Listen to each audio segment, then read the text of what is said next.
First one that you see there, that's an actual industrial print from number 4 galvanizing line out at U.S. Steel. And we talked about these standards, right? So what are these numbers over here on the left? Yeah, they're line numbers, right? Understand that? Everybody okay? What's these numbers right here below these conductors? This says 137012. No, there's no manufacturer numbers on this diagram. These are wire numbers. Okay, you understand those? And why aren't there any numbers down these lines right here? Because they're connected to a common spot. So this wire right here, if I looked at the terminal board when it connected this contact right here, it would say 137012. So every conductor that's connected to a common spot gets the same number. So up here I've got right here, can y'all see where I'm at? 137011. Why isn't there a number on the one down below that, and the one down below that, and the one down below that, and the one down below that? Because they're all the same. They are the same wire, right? They're technically electrically the same.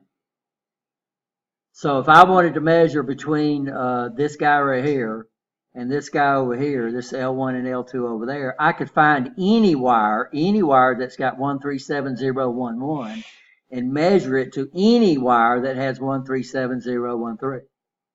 Because it's a common wire, it's a common connection, right? Understand? And what's these numbers over here on the right-hand side of L2? Yeah, numerical reference numbers. And what are they showing us? So what's this a symbol for right here? That circle right there. That's a symbol for the coil of a relay. Okay. And what does a relay do? It controls contacts. And those contacts can be anywhere in the control diagram. So this is telling us where that contact is. So the name of this relay is 1B, 1DB, I think. And then it says I should have a contact in line number 137 line 2, right? So over here, I come over here and look at line 2, and I start looking across that.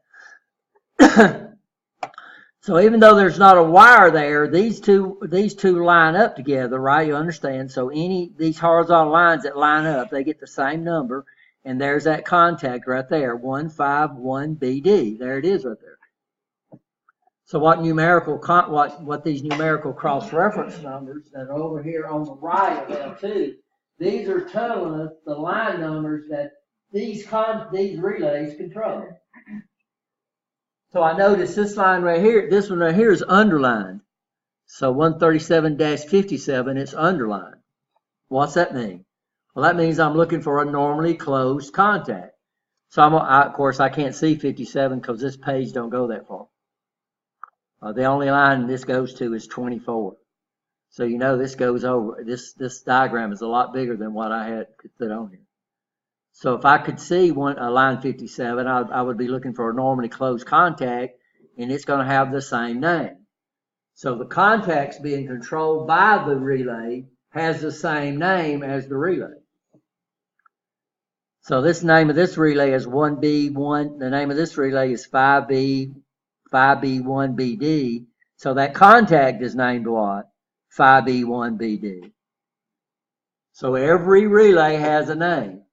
Usually we try to give it a name depending on what it does. They actually tell you what the name stands for. So 151BD, this is the dynamic braking contactor for number 5 Bravo. Now, Bravo was a group of motors that ran together.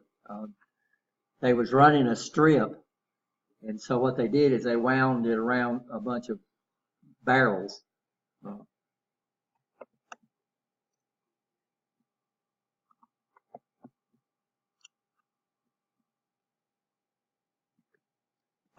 So what they would bring it, the strip would come in, and I don't remember how many it goes, y'all can get the idea. But to keep tension and make it didn't slip, they would have several bridles. They would have several one of these like that. And so what they do is the strip would come in and it would wrap around this and wrap around that and wrap around this and wrap around that one. And it wouldn't slip, right? They could control it, and they call that a bridle. So this was a dynamic braking circuit for this bridle. The dynamic braking is a method we use to stop motors. We let the motors stop themselves. And we'll talk a little bit about that when we get into motors later on. So now y'all know what a bridle is. And they had several motors on the same, on each one of those rows had its own motor.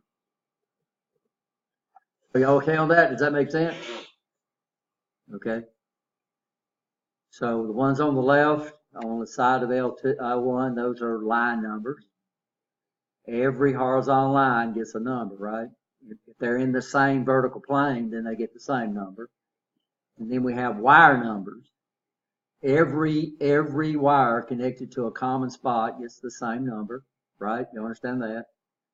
And then, of course, we have numerical cross-reference numbers on the right-hand side of L2.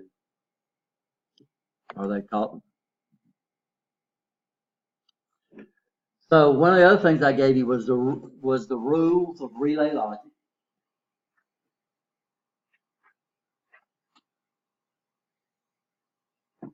So one of the first rules we say is no more than one load should be placed in any circuit line between L1 and L2. So this top one is right, this bottom one is wrong because I've got two loads in the same line. We do not have multi-load series circuits in motor control. You understand that? Everybody okay with that one? Those must be connected in parallel when one or more. So what happens here? This is one rung, this is one circuit, this is a parallel circuit. So what we can have is we can have multiple loads per line, right? Understand that? We can have one load per line. We can have multiple loads per rung, but each one of them's got to have their own line. That makes sense. Everybody okay?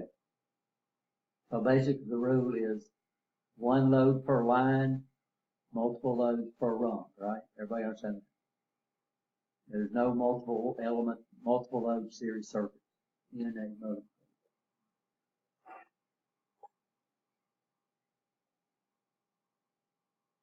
Control devices. So we have control devices. So basically we start off, we almost never have a rung.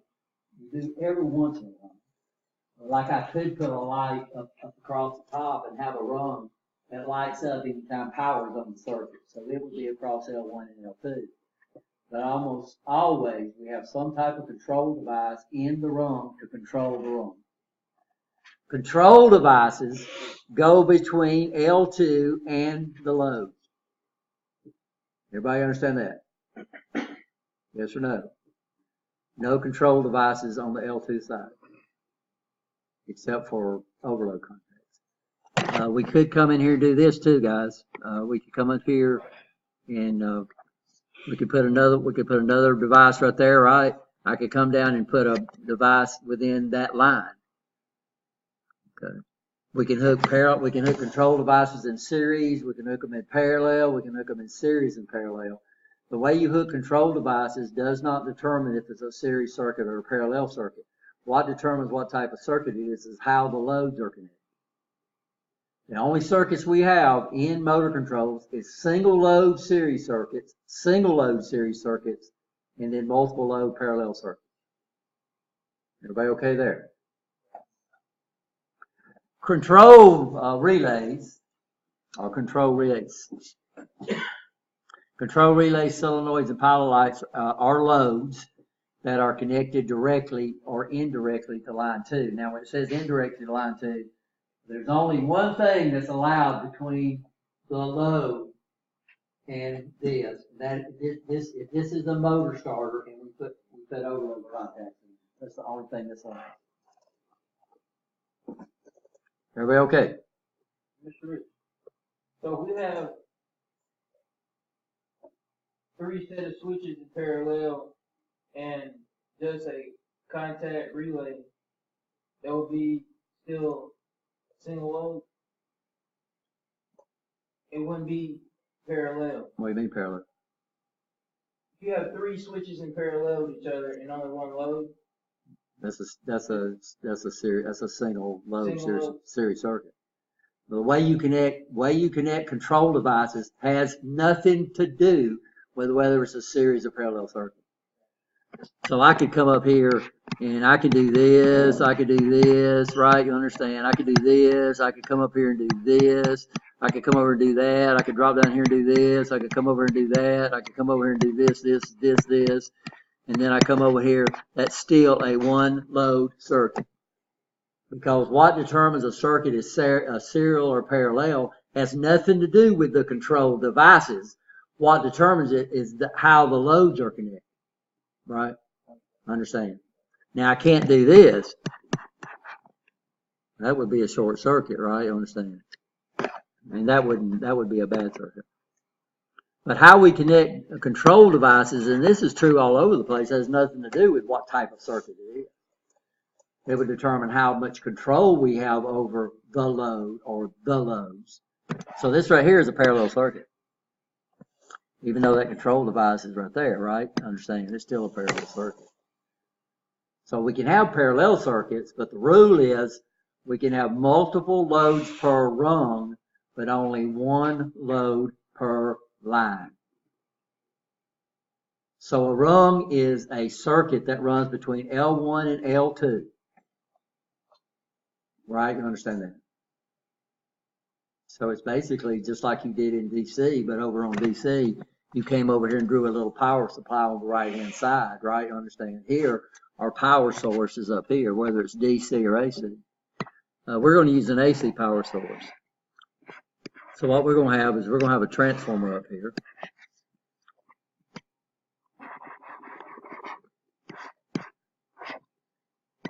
Okay, that's going to be our power source. So what the labs we're going to do in here is AC. Any more questions? Everybody okay? Magnetic motor starters. Magnetic motor starters will have a overload. Now what's the function of the overload?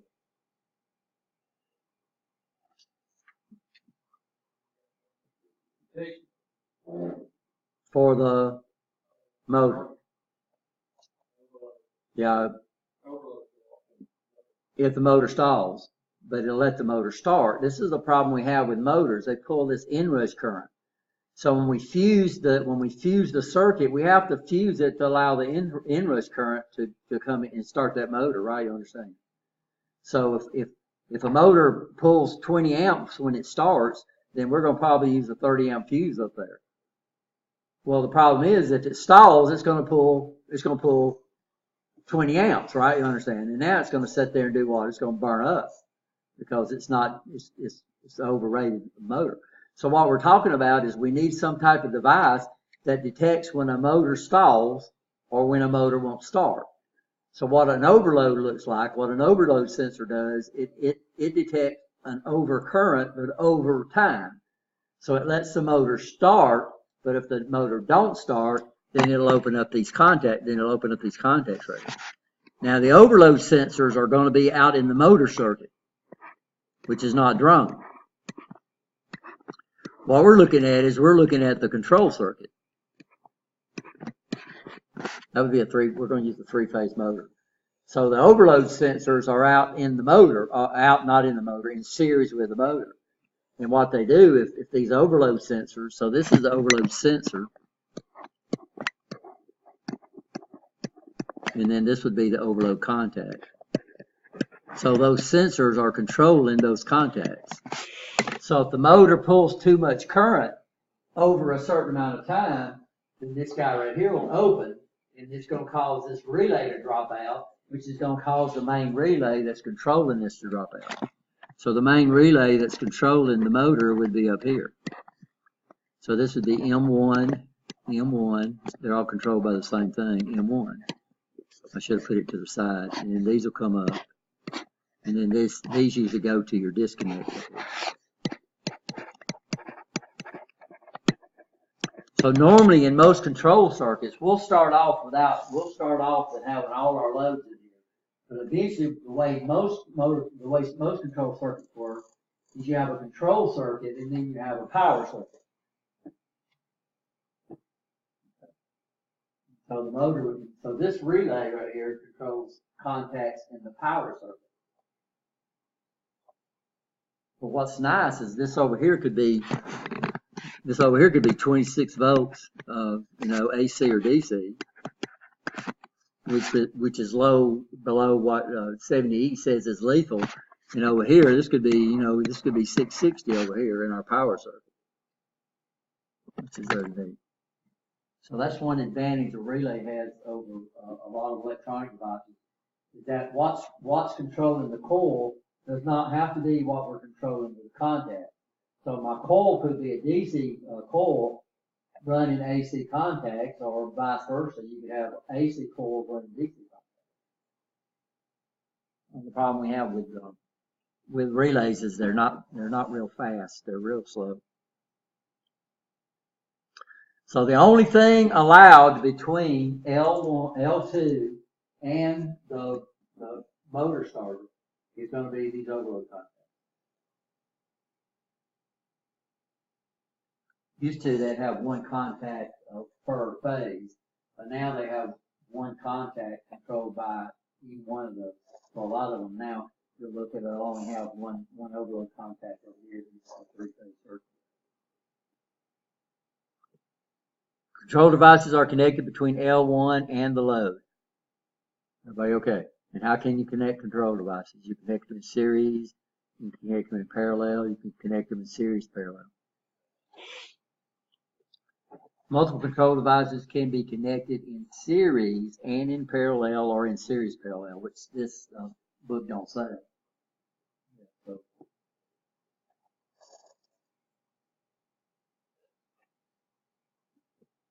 Each line in a line diagram should be numbered, starting with the top left hand, and then we number the lines, right?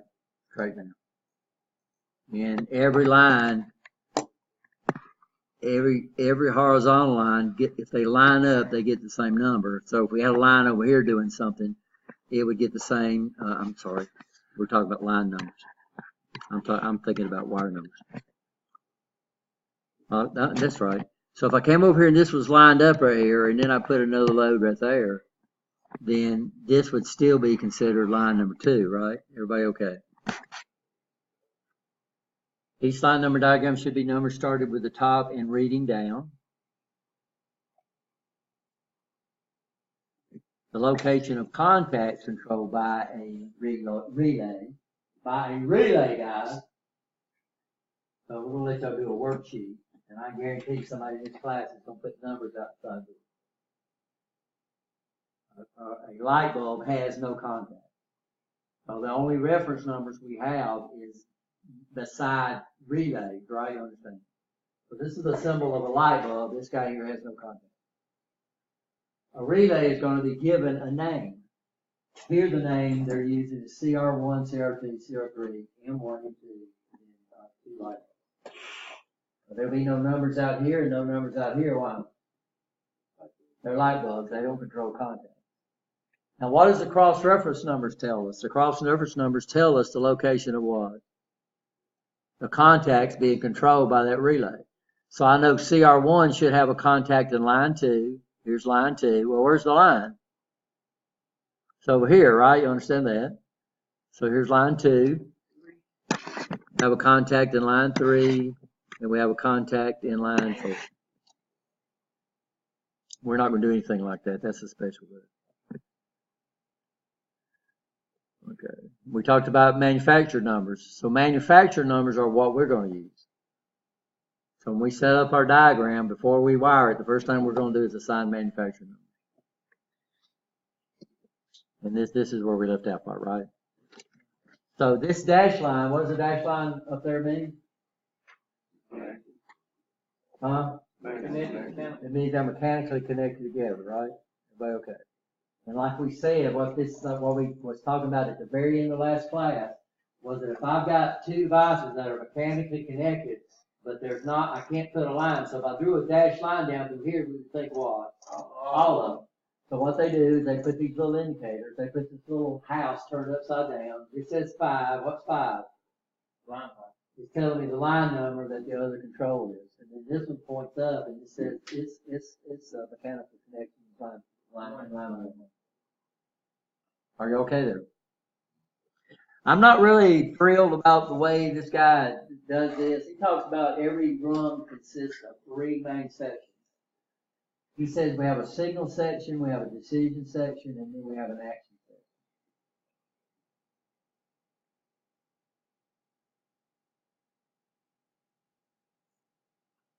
But what he's saying is basically these 2 guys right here are basically the same.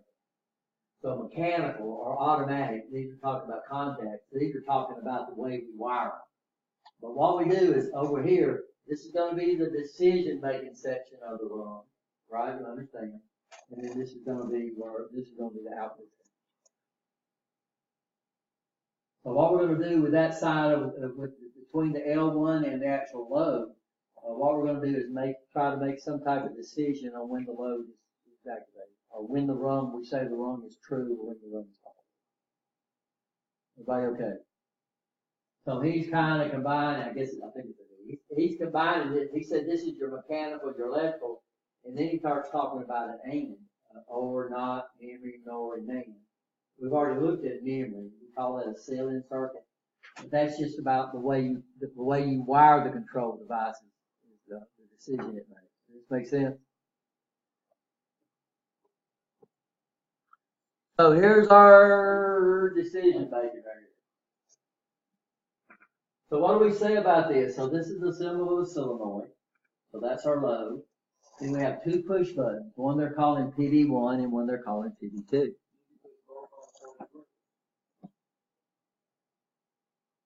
Yeah, before the rung becomes true. When you say before it works, that's kind of, yeah, before the rung is true, or the solenoid is what we say is energized, which means it's got the current or power available.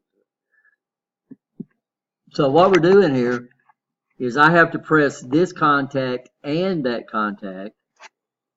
I have to press this push button and this push button before the rung becomes true. So guys, this is called logic. And we have 5 logic functions that we're going to look at. We have what we call an AND. We have what we call an OR. We have what we call a NAND. We have what we call a NOR. And we have what we call a NOT. And this is logic. Now this is AND logic, which means this push button 1 and push button 2 has to be pressed before the rung becomes true, or the solenoid is in it. Now this got to have at least 2 push buttons to get an AND. Everybody understand that? But how many could I have? Many, yeah. So I could put another one right there. I could put another one right here. Right? You understand that? So the term I use is if I say all, it's going to be some type of all. So here I say all the push buttons have to be pressed before the solenoid is energized, right?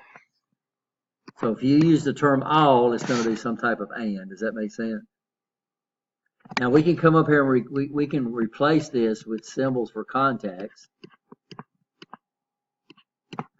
And these are normally open contacts. And then we're going to have to do contacts names depending on what's controlling them, right? So this would still be an and. Everybody okay? Everybody okay? But to get an and, you can't say all if you only got 1 push button, right? So to get an and, you got to have at least what? 2 or more. So normally open contacts wired in series is an AND circuit. Everybody understand that? Now here, they're wired, the control devices are pressed in parallel. And I could come in here and I could put a lot down through here. So if this push button, or this push button, or this push button, or this push button is pressed, then the power be applied to the heating element, right? Everybody understand that? So we call this an any. So if I use the term any, this is a logic OR. You're gonna run into this in digital. You're gonna run into it in PLCs. You're gonna every PLC course we teach, we talk about this. So this is logic.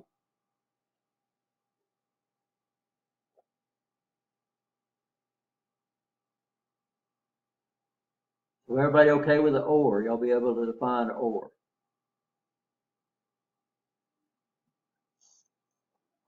By the way, a single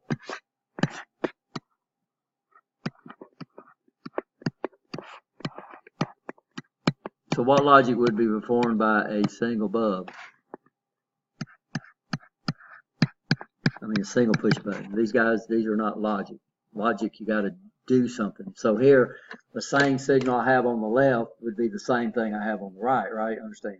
I don't have to go through multiple devices. So a single normally open contact or a single normally open push button doesn't do any logic. So here's a combination of logic. So these two, this is a symbol of a pressure switch. I wish I had took that off. Pressure switch, flow switch, push button, foot switch, and then we have a motor starter. How do I know it's motor starter? Not because it says it up there, because of the overload. So the pressure switch and the flow switch are wired using what logic? And then the foot switch and this push button is wired using what? OR. So we can combine logic.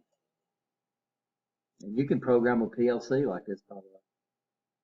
So you'd say this and this, right, and this or that. Now this is where we start getting into problems. This does something. So the signal I have on the left is not going to directly feed the load, well it is, but it does something to it, right? So right now, the rung would be true. So the light would be on and the solenoid would be energized. So what's going to happen when I push PB1?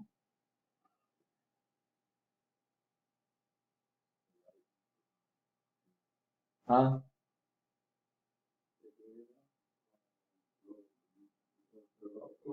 Yeah, everything's going to cut off, right? So when I press that button, the pilot light's going to turn off and the solenoid is going to turn off because they're wired in parallel.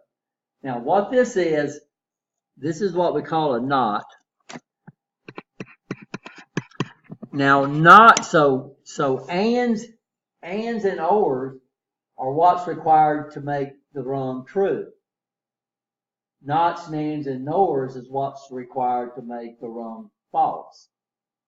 Now when we say false, we mean that your load is not energized. So here, my rung comes up and it's true. If I press that, then the rung goes what? False. So when I press the button, the rung goes false. On an AND circuit, if I press all those buttons, the rung becomes true. On an OR circuit, if I press any button, the rung becomes true. Here, if we press the button, the rung becomes what? False. So ands and ORs are what's required to cause the rung to become true. Nots, nands, and nors are what's required to cause the rung to go false. Everybody understand that? So, oh, it's up there. So these guys are normally closed push buttons and they're connected in series. Okay, this is an OR, so we press that button, I'm going to come up here and energize it. So we got to have the rung to make it go, okay. So what's going to happen here if the rung's true?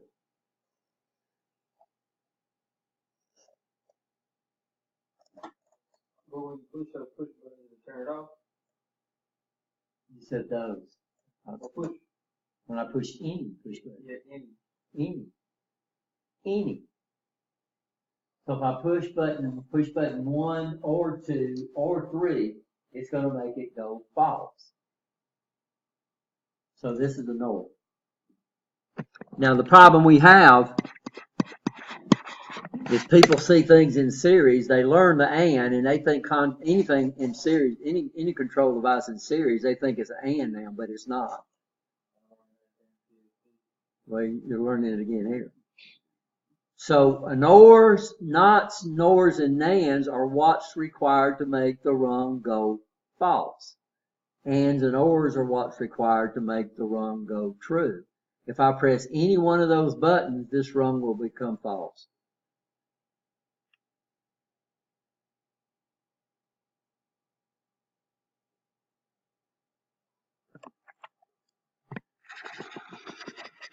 I think I already saw that. So these guys right here, they're both normally closed float switches.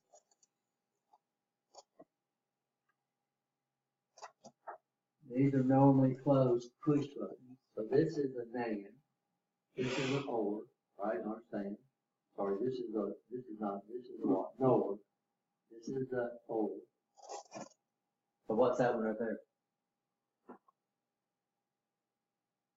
Let's energize the thing. So right now they're all normally closed. I touch this little button, energizes this relay, seals in itself, comes over here and it's sitting like this, right? And we're looking at the 2 on the left.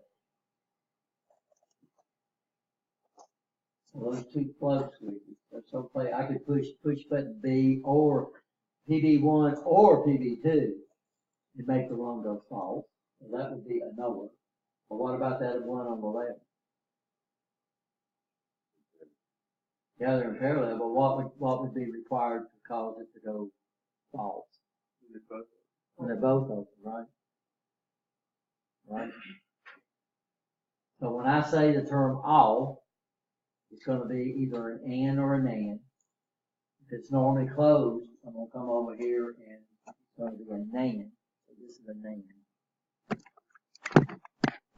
This is a NAND. This is a NOR. This is an OR. We don't have an AND inside this big old circuit. Now, if we do it with contacts, and you have to understand about the guys that's controlling it, we draw the contacts like this. And this would be an AND, right? Got to have at least 2 contacts to get an OR. Got to have at least 2 contacts to get an AND. Got to have at least 2 contacts to get a NOR. You got to have at least 2 contacts to get an AND. One normally closed contact is a NOT. You understand that? So I could come over here. Let's just do 2 contacts to make it easier.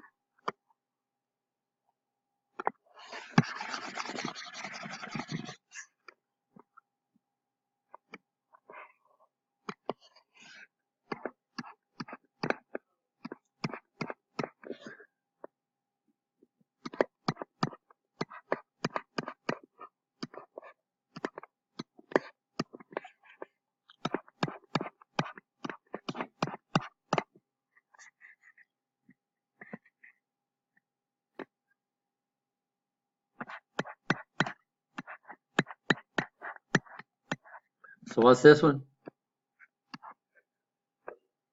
What's this one? What's this one? OR. What's this one? NOR. Oops, this is not an AND. This is an AND. That's an OR again.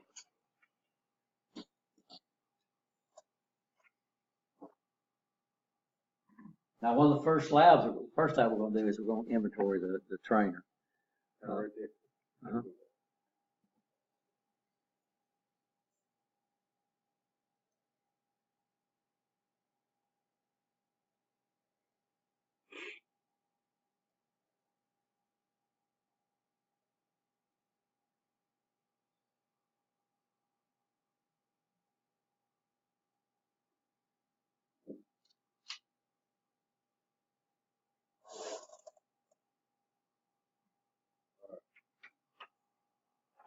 Okay?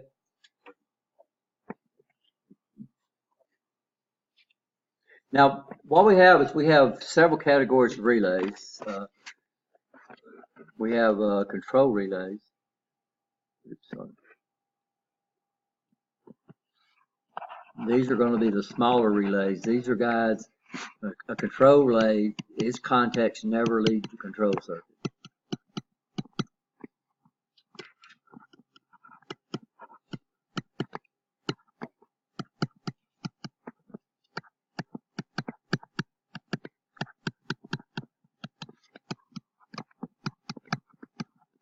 These things are going to be small. They're not going to control big loads. Then we have what we call a contactor.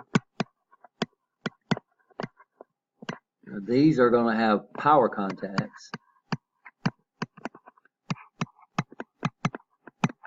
So it's going to have contacts in the power circuit, right? You understand that?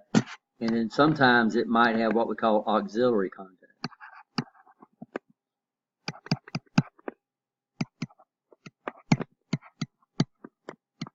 Now the auxiliary contacts are designed to run in the control circuit.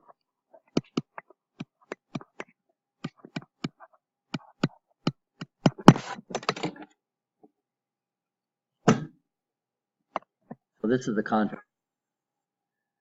Show y'all up here. I didn't want to do that. But okay. So this is the contactor. And so the main contacts, this is an older relay. I mean, this is a newer relay. So they seal the contacts up to make them a lot safer. So this is where we make our main power connections, L1, L2, L3, T1, T2. So L1, L2, L3 would go toward the three-phase power. T1, T2, T3 would go toward the load. All right, so these are your power contacts. But strapped onto the side right here, these are auxiliary contacts. So these would be out in the power circuit, but these would be in the what? In the control circuit. So when I energize this thing, I don't know if y'all can see this operator work right here. So you can literally strap more auxiliary contacts. So they have these little plunger that fits down inside that slot, and you can put more than one auxiliary contact on the side of these things. This has auxiliary contacts on both sides. Somebody's taped this one up, which is good. That way dirt can get in there. But you can actually see when I press this down, it's going to actually make these auxiliary contacts down there. Now, this is where I would connect to the auxiliary contacts. It looks like it's got two. It's got one at the top and one at the bottom because I have 1, 2, 3, 4 connections on this thing. Says this one, the top one is normally closed and the bottom one is normally open. So it has one normally closed contact at the top and one normally closed contact at the bottom. That tells me up here. These are manufacturer numbers, right? So this would be number 1, this would be number 2, this would be number 5. This would be number 2, 4, and 6. So the way this works is your power side has odd numbers and your load side has even numbers. And then we have manufacturer numbers down here on the auxiliary contact. These are assigned by the manufacturer, right? So the auxiliary contacts, these are small contacts. They're not designed to block a bunch of voltage. They're not designed to control a bunch of current. These will be used inside your control circuit. These would be out in the power circuit, right? You understand?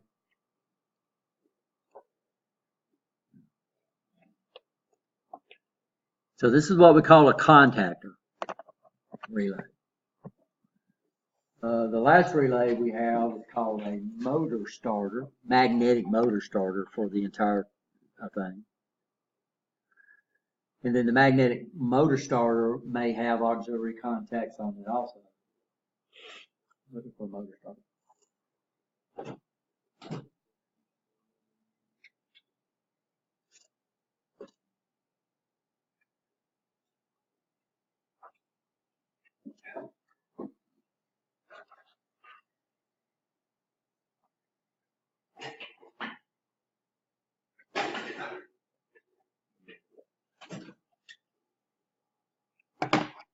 So the difference between a contactor can run a motor, but the motor it runs would have to have its own overloads in it, right? You understand? A motor that don't have an overload on it, then the overloads have to be external. So this is the motor starter. These are all auxiliary contacts up at the top. So these auxiliary contacts actually snap onto the top. Your main contacts, your power contacts are right here. So I'd wire into here. And then this is the overloads right here. So T1, T2, and T3 are 2, 4, and 6 come directly out of the motor starter and go directly into the overloads. So this is we could buy this motor starter by itself, or this contactor by itself, and then but this one it has the overloads added to it. So these are the overloads down here. This is the overload here. This is the overload sensor down here, and then its contacts are in here.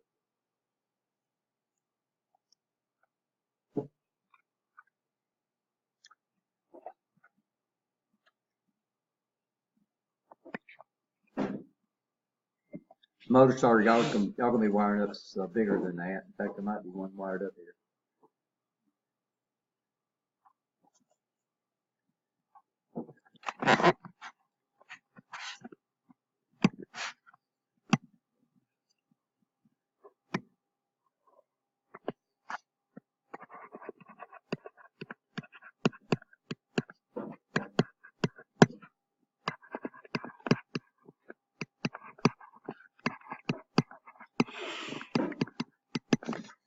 And this guy may or may not have auxiliary contacts on it or not. If it's got auxiliary contacts, there's going to be a number over here on the right hand side. So this is not a number for the power contact. This is a number for the control. This is in the control circuit. So this right here would be an auxiliary contact that's mounted on the motor starter. So these auxiliary contacts are not designed to handle a lot of voltage and a lot of current, right? Understand that?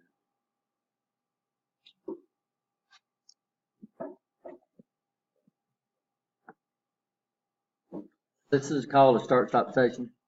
These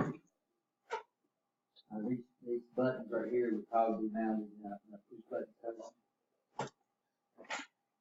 This is a motor starter, a magnetic motor starter. I know that because it's got what? Overload. Might not have this up above it. It might be called, B, C, D, K, M. But I know that these overloads belong to that magnetic motor starter because they're the ones that's in series with it. So here's my line numbers over here. This diagram has 2 lines.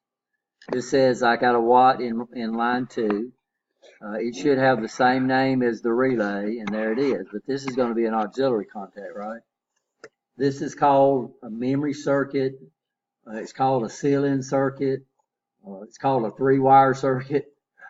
So you're going to hear this guy called several different names. I think it got the name 3-wire because they count. I don't know how it got the 3-wire circuit. Even though one of my professors did tell me how to wind, but are we okay? Now everybody see how this guy works? Any questions? This is a 2-bushing connected series. So here we have these are connected doing what logic? NOR.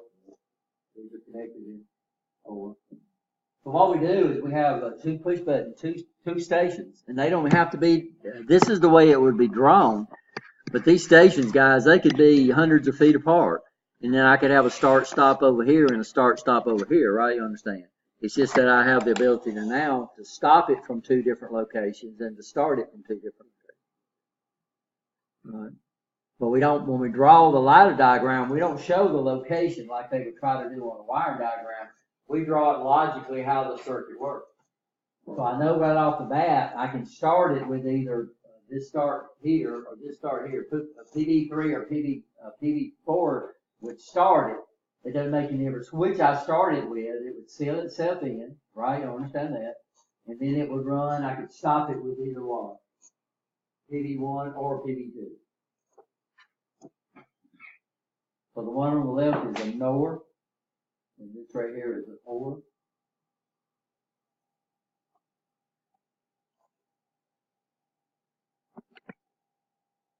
Okay, guys, y'all take a 10-minute break. And that app's called Link. Oh, LinkedIn.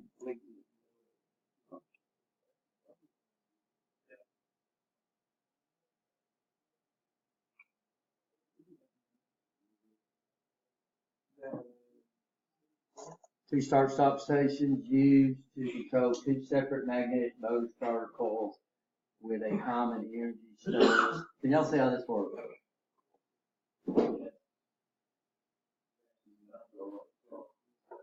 We got one master stop button, which is PV1. So if I press PV1, it's going to kill everybody. So it's a lot. Yeah, but what type of logic?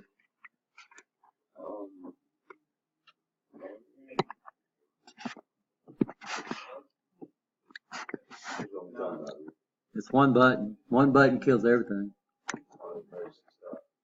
Yeah, what is this? Not. Now, what prevents this from being a NOR is that guy right there. See this guy here dropping down?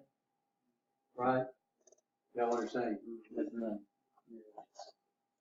So your first one, it kills everybody, right? You understand? PV2 would only kill M1. PV4 would only kill M2. And then we got a common stop. So what's this over here? What logic is this over here? Huh? It is a logic too. It's not. There's only one thing that's not a logic, and that's just a single one of these out there by itself, not connected in parallel, just by itself. That guy does no logic. Yeah, these are not right. So there's only one guy that only has one contact, and that's that knot, and it's got to be a normally closed, right? You got one contact that's a normally closed, it's a knot. To get an AND, to get an OR, to get a NAND, to get a NOR is a minimum of two contacts. It's got to be two or more contacts to get the other logic. And these are just interesting circuits. I think this is the one of them that we're going to run though. It's going to be a reverser. So one of the relays will run the motor in the forward direction, and one of the relays will run it in the reverse direction. We'll have to add a little more to it.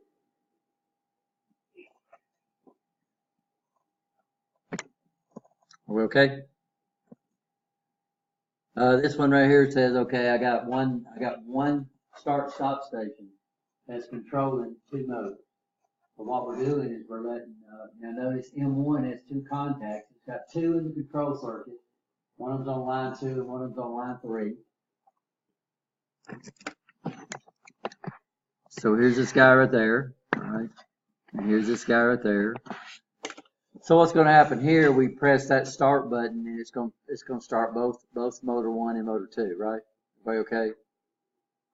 Yes or no? Yes.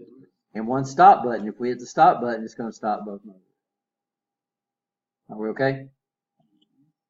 Now, where's the contacts for M2? It's a relay.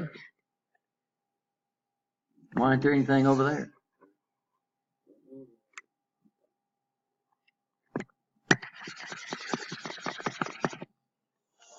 So what we have is we have two circuits in most control diagrams. We got one circuit, which is the control circuit.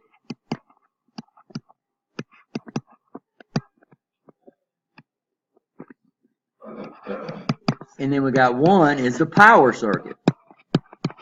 So what it's saying is this guy here has no contacts in the control circuit. All his contacts are where? In the power circuit. Right? You understand that? This guy does have contacts in the control circuit. How do I know it's got contacts in the control circuit? Because it's got numbers on the right hand side of L2 if it's done right. Right? Y'all understand that? If you see a relay and it has no contacts on the right hand side of L2, it don't mean it does not have contacts. It means all its contacts are in what circuit? In the power circuit, right? Y'all understand that?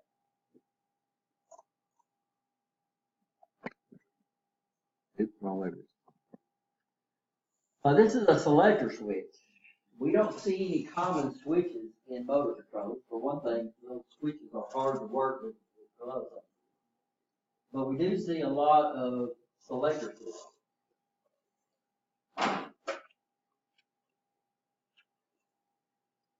And our selector switch is going to be on the same panel or the same box that has our two lights on it.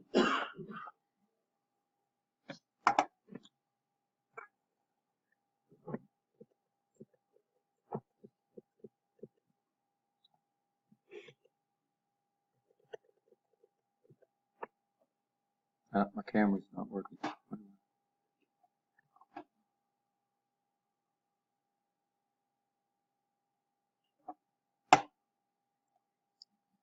So here we have two lights on here.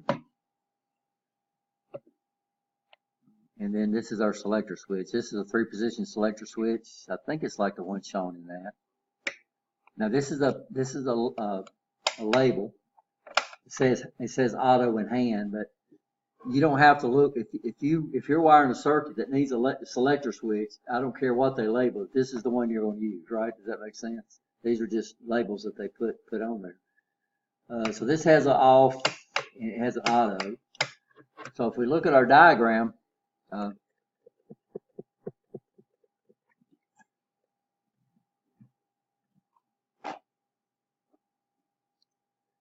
this is showing a 2-position switch. No, it's showing, this shows off and an on.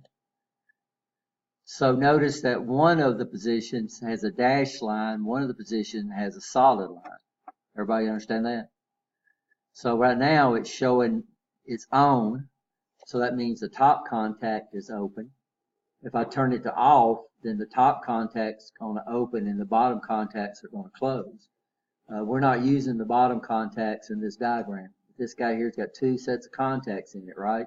I understand that. So I could come up here and add a second circuit.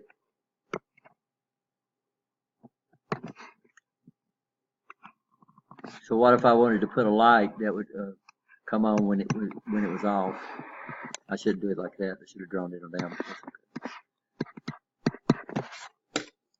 So here what would happen is that I turn it on, and that's going to come in through the pressure switch. What type of logic is this?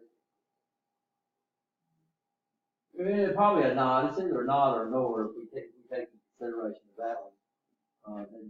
So when I come up here and turn it on, these two guys are going to energize. The light's going to come on, and then one's going to run. This light right here will be off, right? Understand? If the pressure switch opens, it's going to turn the light on and turn this off. But if the pressure switch is closed, it's just going to energize again. So it'll be running the pressure switch. So this would be like on a compressor. The motor would run, the compressor would run until it got up to a certain pressure, and this guy would cut it off right. And if I drop down below that pressure, we do what? Cut it off. A lot of compressors have that. And then when I switch it to the off position, that means this contact's going to close, this guy's going to open, and now this light right here would come on. And that would let me know that it's what? Yeah. So that means if the compressor's not running, it don't mean I need to get out there and work on it unless this light's on, right? Understand that? It just means it's over pressure, right?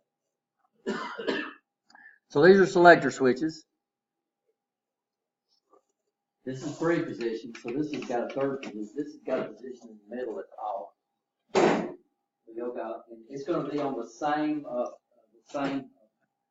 panel that's got your lights on there. So we have 2 lights. We have a red light and a green light, and then it's going to have a selector switch on there too. Now these are the new ones for the ones we use in sensors, which is the blue panels. These don't have the diagram on the side that shows y'all how the manufacturer numbers. So what we have to do, if you take the sensors class, is we have to look these things up in a book to see the manufacturer numbers to know how to wire them. But on all our parts that we use in our lab, the actual manufacturer diagram is up on the side of the module.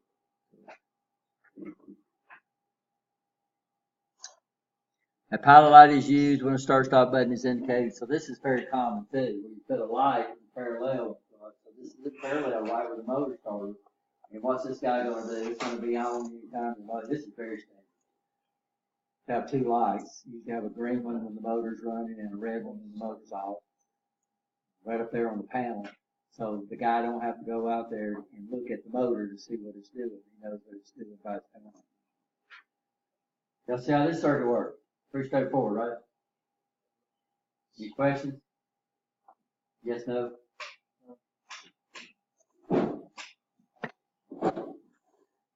This one was basically what we just did with the selector switch. Here they're doing it with a relay. So this is a start, stop, memory, Cilian, whatever you want to call it. Y'all understand how this circuit works? Yes, no? The book has a tendency to put these normally open contacts, the book puts them really close together. I don't like the way they draw it. But what you need to know is a normally open push button is going to be above. A normally closed is going to be below, right? You understand that? These connection dots. But this guy gets these guys really close together. Really hard to see the dash right there, right? But that's a normally open. So how does this work? We sit here.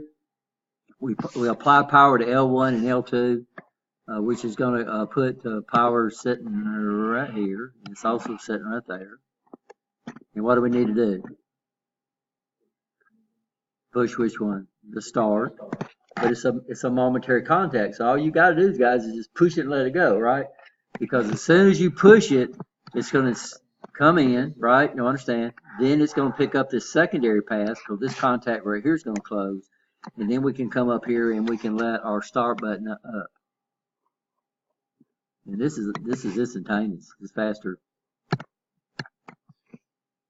So now we're picking up our current path through here. And this is why people call this memory. People call this Cilian.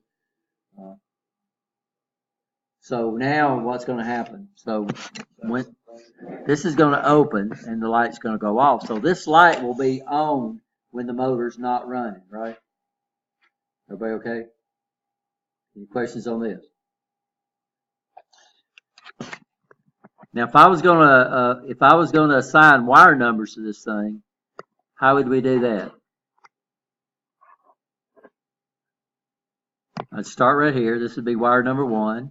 This down here is also going. As soon as I assign a 1 to that one, then everything connected to L1 would get the same number, right? You understand? Every time you go through something, you get another number. So I go through a start button, so I would put what right here? 2. What would this line number be down here? 2, because it's connected to, it's electrically the same, right?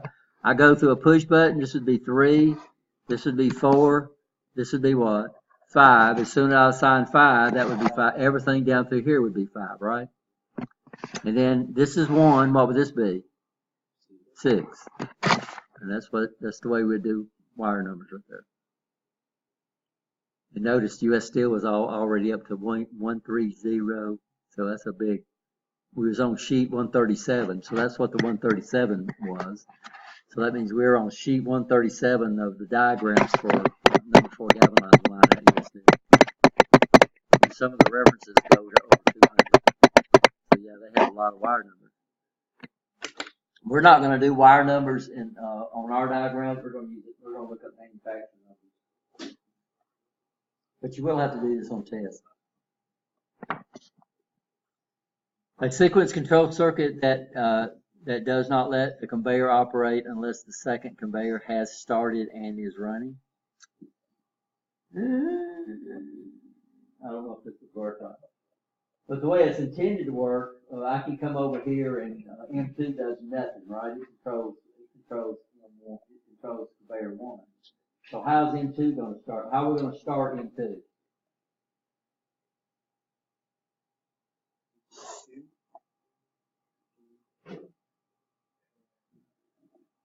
they call conveyor one, but how would we energize M2?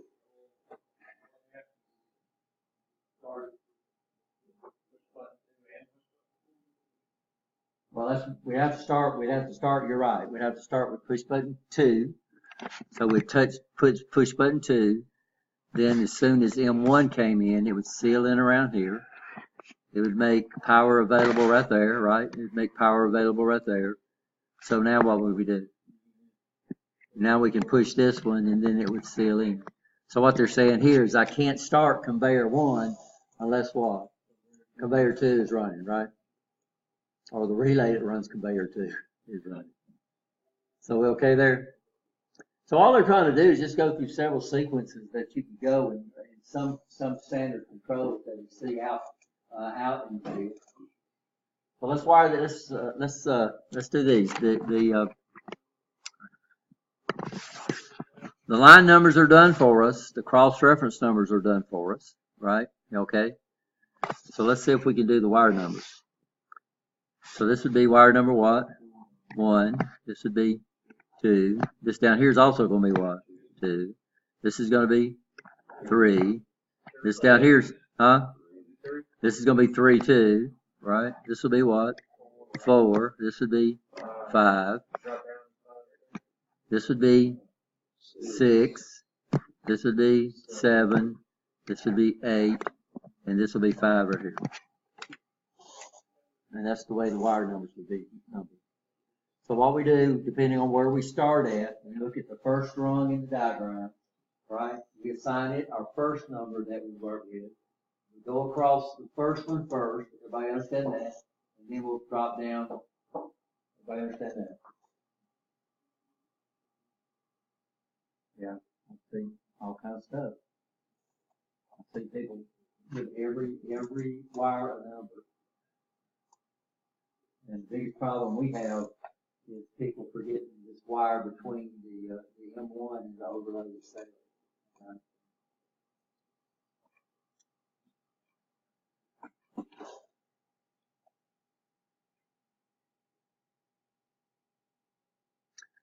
Jogging. Anybody know what jogging a motor is? Huh?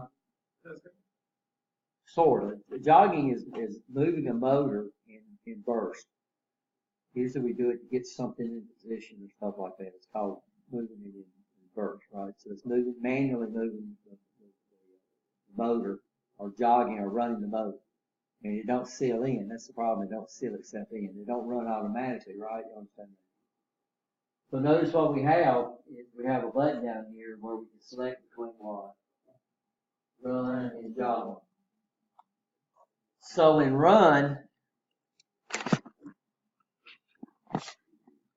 we would have power sitting right here, right? I press the start button, M1 comes in, this contact would close, we have a secondary pass, and the relay would seal in, right? If I come up down here and select what they call jog, then what's that going to do? That's going to open this memory circuit. It's going to come down here, right? You have to visualize this in your mind. That right there is going to open. So what we've done is we've defeated or taken away our sealing circuit. So now I come up here and press this button. It goes to there. Motor runs. Sitting right there, but it's got what? Sitting right there, but it's got no way to seal in. So what's going to happen now is I press the start button, the motor runs, I let the start button go, it does what? It stops, and we call that jogging the motor. So jogging means we run the motor in what? In bursts. It don't seal in. In robotics, we say that when you run the motors manually, we call it jogging the robot. But what you're doing is you're still moving it in bursts, right, to get the robot into a certain position. Now, normally when we troubleshoot these things, guys, what we like to do is we like to troubleshoot with a voltmeter. So most of the functions, most of the problems we can find in a motor control circuit, we can find it with a voltmeter. Now, what we like to do is when you buy your meter, it usually comes with a set of alligator clips that you can put on the leads, which people use for other things. So what we normally do is we like to come over here and clamp our black lead on our meter onto L2. And then what we do is we're going to take our red lead and we're going to move it. We're going to start. Oops, it didn't go red, and I didn't draw my meter.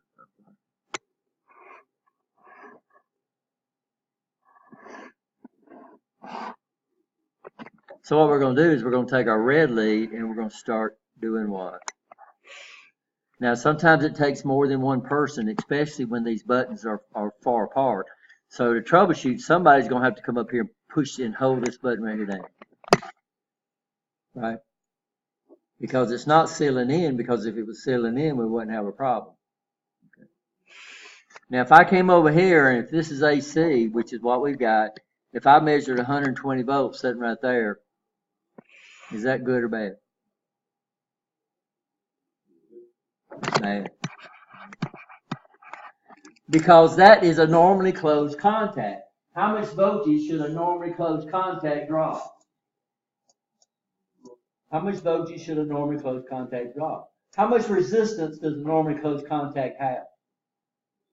0. B is equal to I times R. So B is equal to I times 0. A normally closed contact should drop 0 volts. This guy's supposed to be normally closed. It's dropping 120 volts. So right now you know this overload is what? It's bad. If this guy's dropping all the voltage, how much voltage would be left for the relay coil? None. Right? You understand? Everybody okay? So what if it measures 0? Well, normally what we would do, guys, number one, before we even started, what would be the first thing I would do? So I kind of got ahead of myself. The first thing I'm going to do is measure between L1 and L2. And why is that? So the first thing we would do, there's my meter, is I'm going to come over here and measure right here. And what should we measure? 120 on our circuit. Ours is around 115, 117. So what you've done is you verified your disconnect, you verified your transformer, you've got power down to your control circuit, right? You understand? Then what we would do is we start on the L1 side, and the L2 side, and move toward the L1 side. So I'll come over here and put it right there. I get somebody to press that button. It measures 0 volts or close to it. AC, you'll never measure 0 because AC wants to induce voltage in everything. But it's probably going to be around a volt or 2 volts. It's not we consider that to be 0, right? Y'all understand? Okay, so what would I do then? We measure 0 there. What would I do then? We'd move over to the next component, or the next wire number would be. That's a good thing too. So we would move it over to here.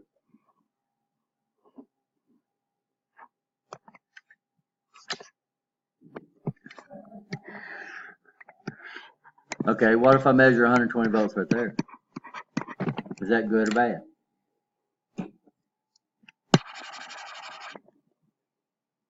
Well, that's what we're trying to get, right? So that would mean my power is good there, but my relay's not doing anything. So if you measure 120 volts across the relay and it's not doing anything, then it means the relay is what? It's bad, right? You understand? Well, what if we measure 0 volts right there? Well, that means it's further toward what? Toward L2. So what would we do next? But where? Well, we'd move our red lead to the next thing, right? Y'all understand that? Right there. What if I measured 120 volts right there? And I measure 0 volts right here? Yeah, something's wrong with your stop button, right? You understand that? Because that means the start button is dropping, but somebody's got to be pushing it, right? Because if it's out, that's gonna be your problem. And then if I measure 0 volts right here, but I measure 120 volts right there, and 0 both right here, then your problem's gotta be your what? Stop button. If I press the button, before I even put a meter, if I press a button and it don't seal in, then my problem's gotta be in what circuit? It's gotta be in this circuit right here, right? You understand? So if I press the button and the relay energizes, but it don't seal in, then the problem's gotta be here. These guys are not hard to troubleshoot, guys. And what bothers me is people tearing circuits down and try to rebuild it just because it don't work right, when it takes almost no time to figure out what's wrong with it with a meter.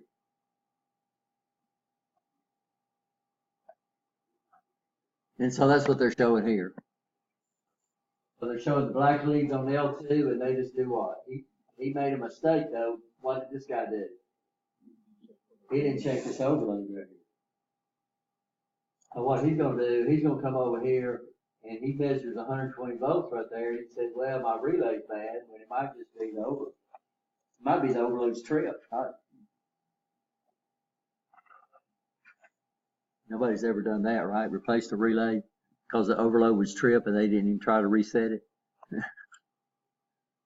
And then we just moved what? We just moved from what? Yeah, to L1. And we're looking for voltage. That's what we're looking for. And as soon as we find voltage, whatever was between the last measurement and the measurement where you measure the voltage, that element's got to have problems. But to measure the voltage here, you got to make sure somebody comes in and does what with the start button? Somebody's got to push it. Now, if this start button works and this start button doesn't, it's pretty obvious what the problem is. Sometimes it's pretty obvious. Now, this guy's checking the overload a little different. He's checking it with his black lead. Why he does that, I don't know. Because you don't have to do that. All you got to do is what? Just clamp your black lead on the watt, L2, and you start doing what? Moving across. Does that make sense? Now, of course, this is going to be with power on. So what are you going to have? Make sure you have on your gloves, right? You're going to have your safety glasses on anyway.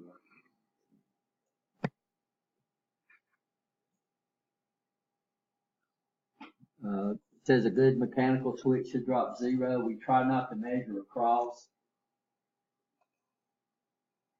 because we can do this without. So a closed switch should measure what? Or should measure 0 volts, right?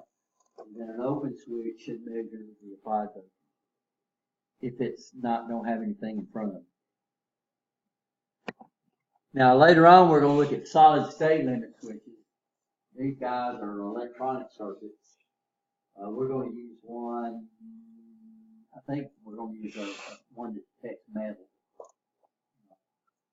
These guys are solid state. So a real mechanical contact, if it's good, it's going to drop 0 volts. A solid state, guys, it's not a mechanical contact. So a solid state device will always drop a voltage. These are usually on, I think ours drops, I can't remember. I think that's one of the things we're going to do. So what happens is over here you might measure 118 volts. Over here you might measure 120. Now if I measured that on a regular contact, then that would tell me something's going on with that contact, right? Y'all understand that? So a mechanical contact should drop no voltage.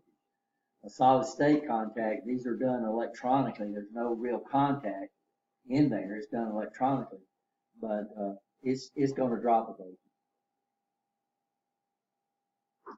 So if I see a diamond around the contact, this means it's solid state. Made of silicon. I think the one our lab is set up, we're going to use one that detects metal.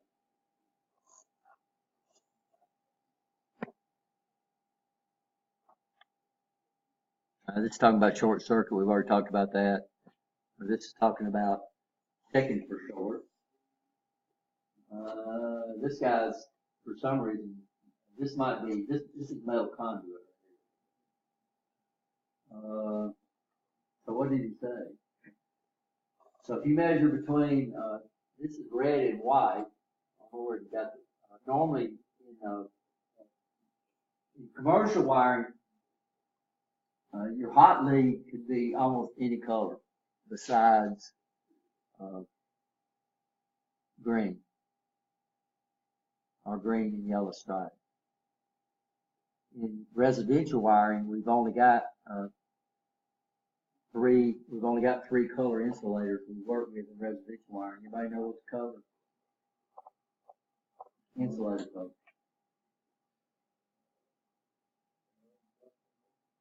We have black, we have red, and we have white.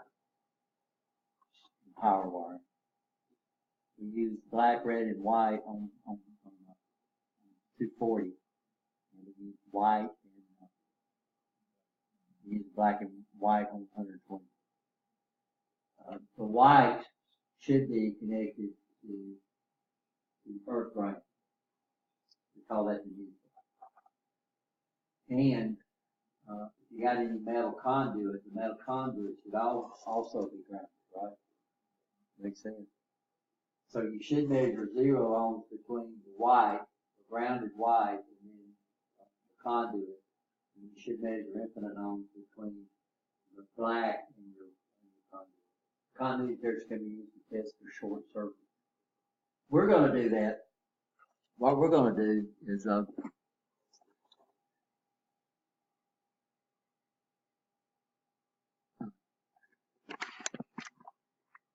so before we turn power on, is we're going to come up here. So this is the way we're connected. So up here we got a transformer.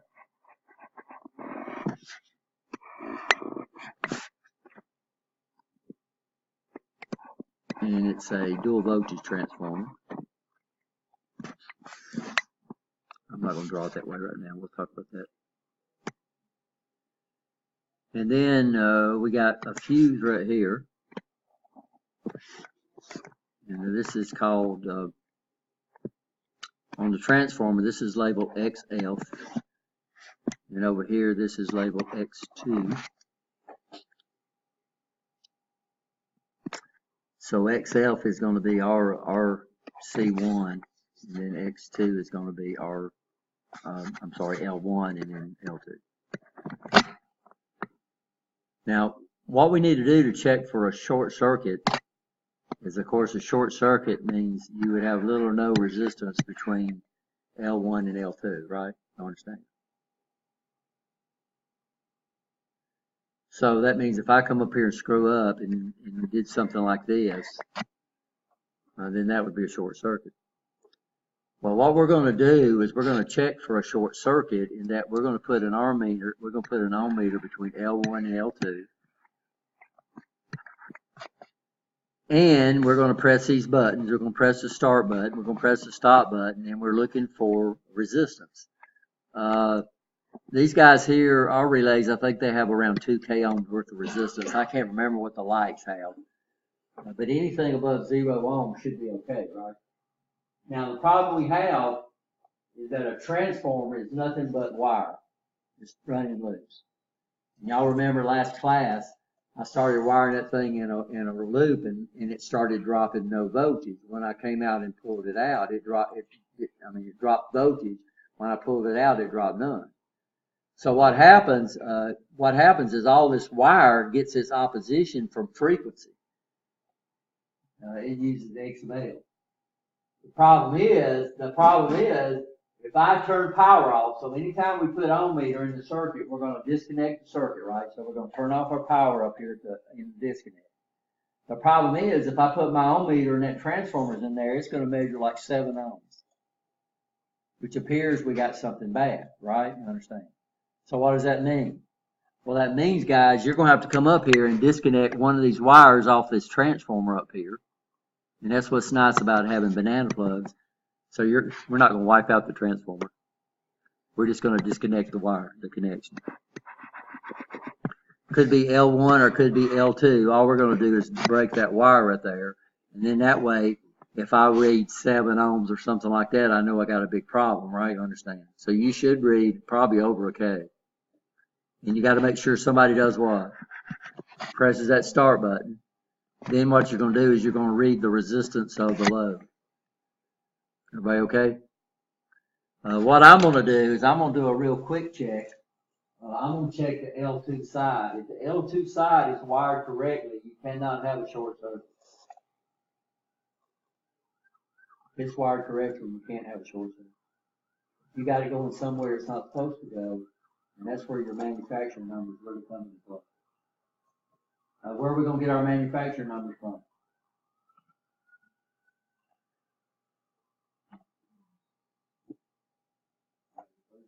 Huh? Off the module itself. So the module in motor control and sensors, you're going to have to look those manufacturing numbers up. In motor controls, the manufacturer numbers is provided on the module. So one of the first things you're going to do when you wire a circuit is what? You're going to record those manufacturer numbers on your diagram. And then that way you're wiring it according to numbers, not trying to figure out where it goes.